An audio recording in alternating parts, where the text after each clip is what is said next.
नमस्कार, सुबह की 9 बजने को है और वक्त हो चला है 9 की 9 खबर का। मैं हूं शुभे मिश्रा आपके साथ। चलिए करते हैं बुलेटिन की शुरुआत और पहली खबर आपको बेगूसराय शूट आउट से बता दें, जहां पुलिस को एक बड़ी कामयाबी हाथ लगी है। पुलिस ने मामले के तीसरे और चौथे आरोपी को गिरफ्तार कर लिया है। साहिबपुर कमाल से अर्जुन गिरफ्तार किया गया है और नागा केशव झाझा से उसकी गिरफ्तारी की गई है। बेगूसराय पुलिस ने कस्टडी में लिया और 2 आरोपी पहले ही गिरफ्तार हो चुके हैं, जिनका नाम सुमित और युवराज है।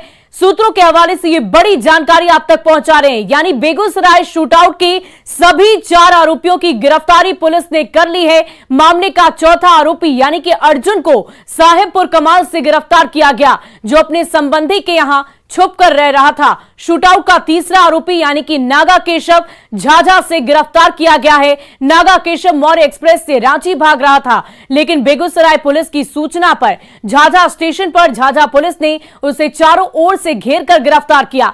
बेगूसराय पुलिस गिरफ्तार आरोपी को अपने साथ बेगूसराय ले आई। गिरफ्तार नागा केशव के पिता का नाम राम विनय सिंह है, जो बेगूसराय के बीहट के रहने वाले हैं।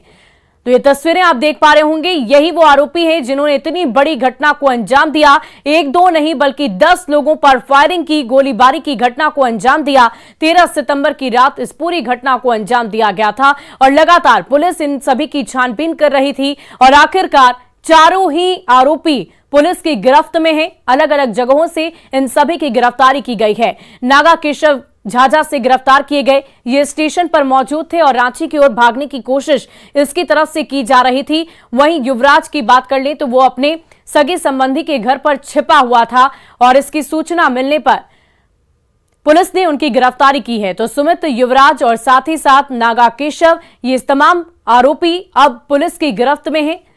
चारों ही आरोपियों की गिरफ्तारी अब की जा चुकी है। साहिबपुर कमाल से अर्जुन की गिरफ्तारी की गई, जो अपने सगे संबंधी के यहां छिपा हुआ था। नागा केशव झाझा से गिरफ्तार किया गया है। दरअसल झाझा पुलिसकर्मियों को इस बात की सूचना दी गई कि नागा केशव इस वक्त झाझा पुलिस रेलवे स्टेशन पर मौजूद है और इसी सूचना के आधार पर झाझा पुलिस ने चारों तरफ से उसे घेर लिया और उसके बाद उसकी गिरफ्तारी की और गिरफ्तारी किए जाने के बाद बेगूसराय पुलिस को नागा केशव को सौंप दिया गया है।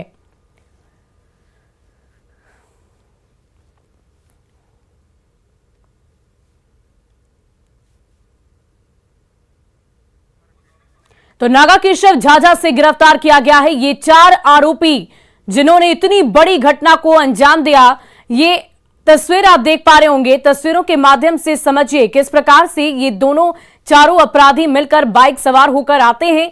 बछवाड़ा, तेघड़ा, इन तमाम जगहों पर गोलीबारी की घटना को अंजाम इनकी तरफ से दिया जाता है। फुलवरिया आगे बढ़ते हुए रास्ते में जो भी मिला सभी को इन्होंने निशाना बनाया और गोलीबारी की इतनी बड़ी घटना को अंजाम दिया गया। बेगूसराय में ये खूनी खेल की तस्वीर आप देखकर समझिए कि कैसे बछवाड़ा, तेगड़ा, फुलवड़िया, चकिया, इन तमाम जगहों से अपराधी गुजरे और गुजरते हुए अर्जुन, केशव, युवराज, इन तमाम अपराधियों ने, आरोपियों ने इतनी बड़ी घटना को अंजाम दिया। 1-2 नहीं बल्कि कुल मिलाकर 10 लोगों पर गोलियां चला दी।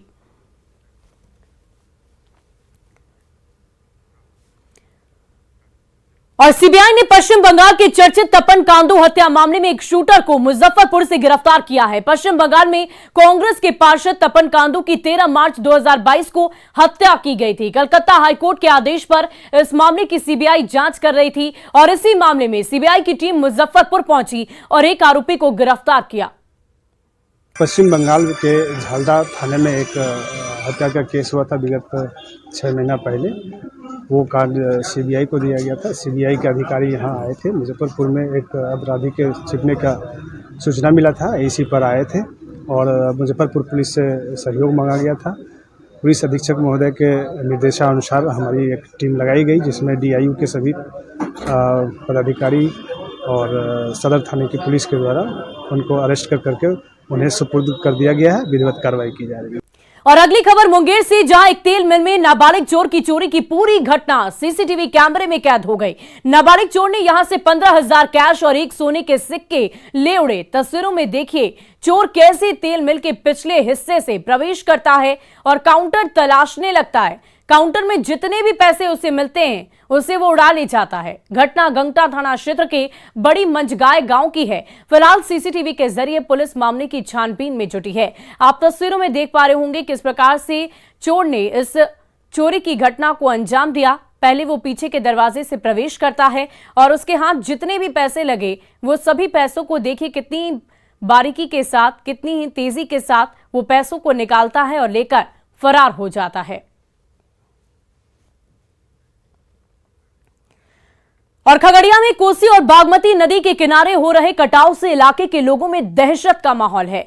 बेलदौर और चौथम प्रखंड के पास हो रहे कटाव से ग्रामीण खौफजदा हैं। रोज खेती युक्त जमीन कटकर नदी में विलीन होती जा रही है और कटाव की इस तस्वीर को देखकर आप भी अंदाजा लगा सकते हैं कि किस तरीके से बागमती नदी से हो रहे कटाव ने रौद्र रूप धारण कर लिया है। कटाव अब धीरे धीरे अग्रहण गांव के कई और घरों को लीलने को तैयार है। ग्रामीणों का कहना है कि पिछले साल भी 2 दर्जन से अधिक घर बागमती नदी से कटाव का शिकार हो गए थे और इस बार कटाव निरोधक कार्य शुरू तो हुआ लेकिन वो नाकाफी निकला। आप तस्वीरों में देख सकते हैं कितनी भयावह तरीके से जमीन कट रही है। कटाव का ये दृश्य देखकर हर कोई दहशत में है। विडंबना तो यह है कि हर साल पूरा बिहार बाढ़ का दंश झेलता है। हर साल सरकार की ओर से मुकम्मल तैयारी के दावे किए जाते हैं लेकिन ये तमाम दावे, ये तमाम तैयारियां नाकाफी साबित होती है और हर बार लोगों को अपने आशियानों को छोड़कर, अपने खेतों को छोड़कर दूसरी जगह पलायन करना पड़ता है।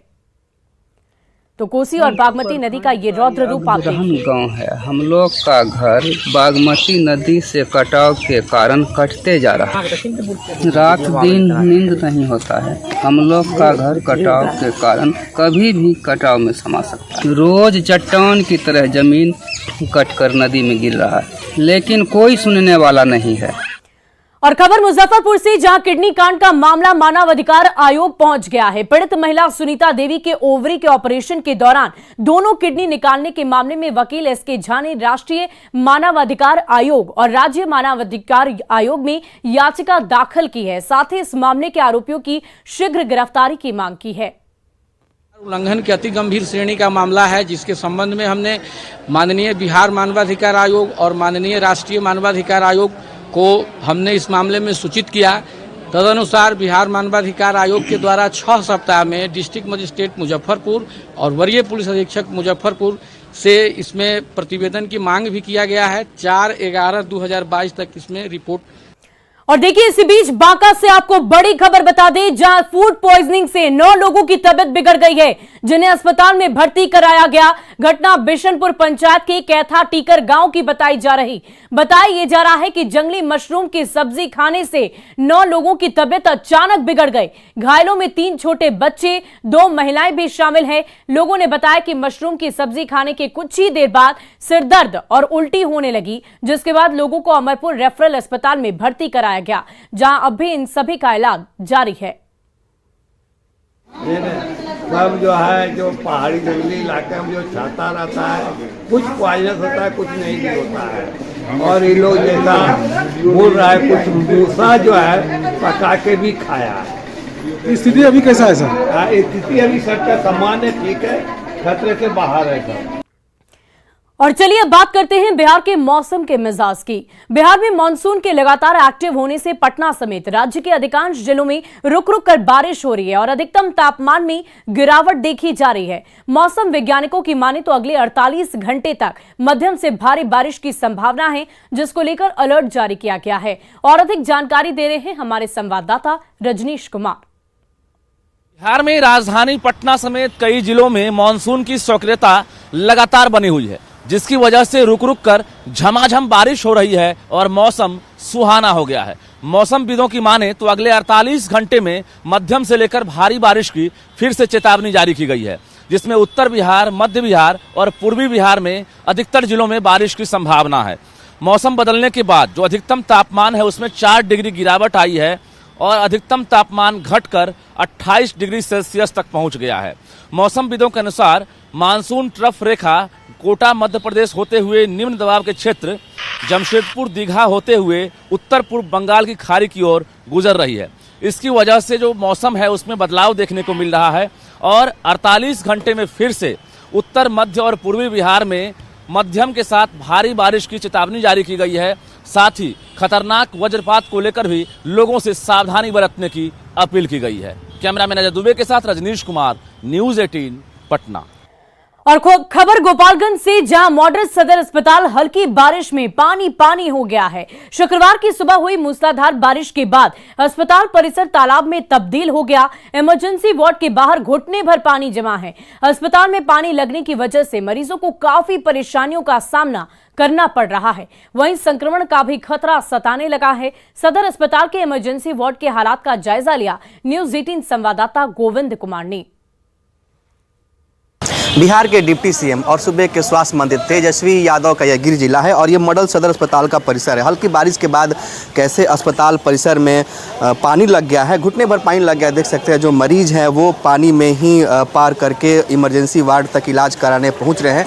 ये इमरजेंसी वार्ड का बाहर का नज़ारा है और देख सकते हैं तस्वीरों में कैसे यहाँ लोग जो है पानी में पार करके जो अंदर जा रहे हैं। ये इमरजेंसी वार्ड है और इसी के अंदर जो है मरीजों का इलाज चल रहा है। इमरजेंसी वार्ड के बाहर आप देख सकते हैं तस्वीरों में किस तरह से जल जमाव की समस्या है। यहाँ पर जो कुर्सियाँ हैं मरीज को लेकर जाने वाली, जो स्ट्रेचर है, वो सारी चीज़ें भी पानी में डूब चुकी हैं। लिहाजा मरीजों को इसका लाभ नहीं मिल पा रहा है और संक्रमण फैलने का भी मरीजों पर खतरा मंडराने लगा है। जो अस्पताल प्रबंधन है वो यहाँ नज़र नहीं आ रहा है और हर तरफ पानी ही पानी है। इधर आपको तस्वीरें आपको दिखा रहे हैं। मरीज जो है अंदर भर्ती हैं। हम इनके पेरेंट्स जो है मरीज के, उनसे हम कुछ बात करते हैं कि कब से ये समस्या आ रही है, कितनी समस्या आ रही है। पानी लगा हुआ आप लोग परेशानी हो रही है? परेशानी हो रही है ना। ये बताइए पानी लगा हुआ है, कितनी परेशानी हो रही है? हाँ, थोड़ी तो परेशानी हो गई। संक्रमण फैलने का भी खतरा बना रहेगा। कुछ और भी मरीज परिजन है, कितनी परेशानी हो रही है? बहुत परेशानी हो रहा है, पत्थर उथल पड़ा है, इसमें पत्थर दिखाई नहीं देता है। संक्रमण फैलने का भी खतरा, बहुत बीमारी फैलने का बहुत खतरा। कचरा इधर आ गया, बाहर निकल गया है सब। मरीज है वो भी परेशान है और अस्पताल प्रबंधन हालांकि यहाँ नज़र नहीं आ रहा है। कब तक ये बारिश का पानी जमा रहेगा कहना मुश्किल है, लेकिन जो समस्याएं हैं वो लगातार मरीजों की बढ़ती जा रही है। गोविंद कुमार, न्यूज़ 18 गोपालगंज। और बिहार वासियों के लिए एक और अच्छी खबर। सीएम नीतीश कुमार राज्य को आज एक और सौगात देने जा रहे हैं। भोजपुर के कोइलवर में सीएम आज नवनिर्मित मानसिक आरोग्यशाला का उद्घाटन करेंगे। ये राज्य का इकलौता मानसिक अस्पताल होगा। इस मौके पर उप मुख्यमंत्री सह स्वास्थ्य मंत्री तेजस्वी प्रसाद यादव के अलावा स्वास्थ्य विभाग के अपर मुख्य सचिव प्रत्यय अमृत समेत अन्य वरीय अधिकारी मौजूद रहेंगे। जानकारी के अनुसार मानसिक आरोग्यशाला 272 बेड का बना है और इसका निर्माण तमिलनाडु की कंपनी करा रही है।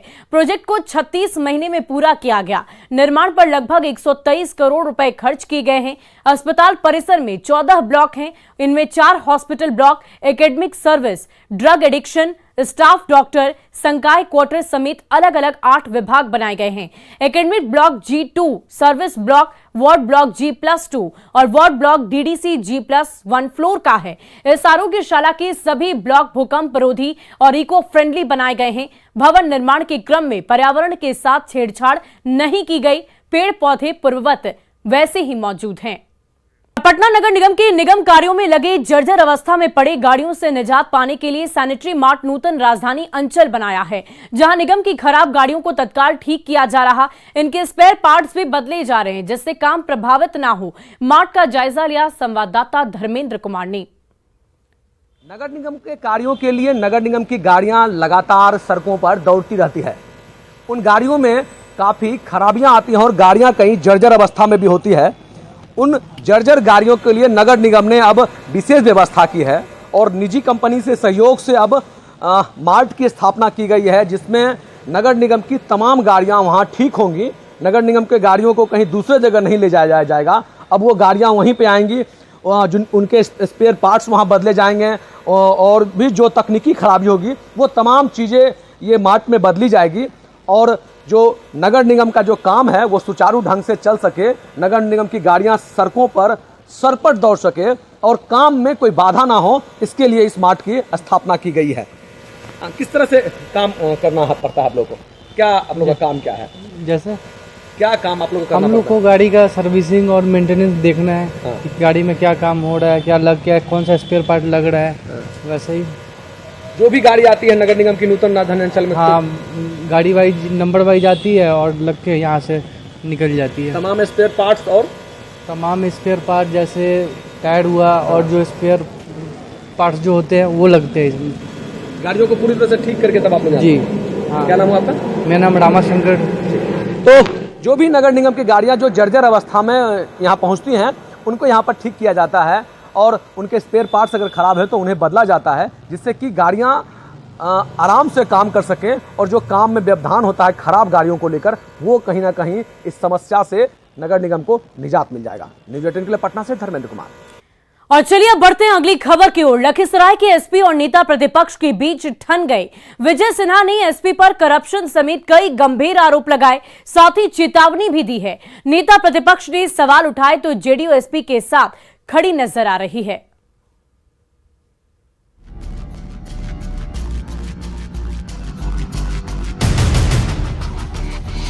3 दिन पहले यानी 11 सितंबर को नेता प्रतिपक्ष चमघरा गांव दुष्कर्म पीड़िता की परिजनों से मुलाकात करने के लिए पहुंचे थे। घटना की पूरी जानकारी लेने के बाद नेता प्रतिपक्ष विजय सिन्हा ने एसपी पंकज कुमार पर फोन नहीं उठाने, करप्शन समेत कई गंभीर आरोप लगाए। अगर जो फोन नहीं उठाएगा जनता उसके जवाब देगा, हर गांव और गलियों के अंदर इसका जवाब निकलेगा और लखीसराय को अपराधी के हवाले कतई नहीं होने देंगे। जब तक विजय सिन्हा इस धरती पर है, एक सेवक के रूप में जनता मालिक है, इसकी सेवा के लिए हमेशा तैयार रहेंगे और जो उसको संरक्षित करेंगे उनका भी बहिष्कार होगा।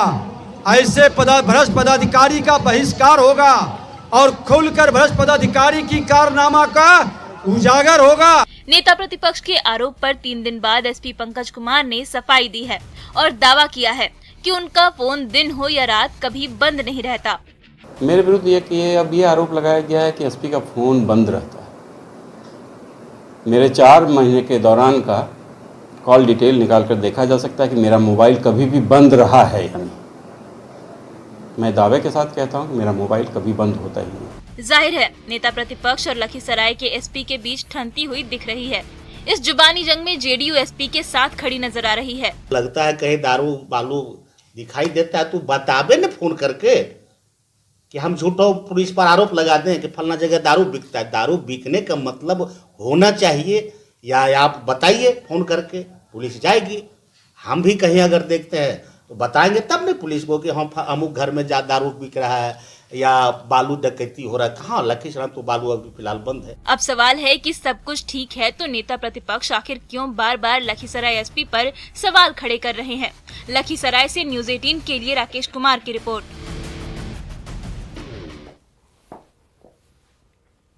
और फिलहाल इस बुलेटिन में अभी के लिए बस इतना ही, लेकिन न्यूज़ 18 बिहार झारखंड पर खबरों का सिलसिला लगातार जारी है।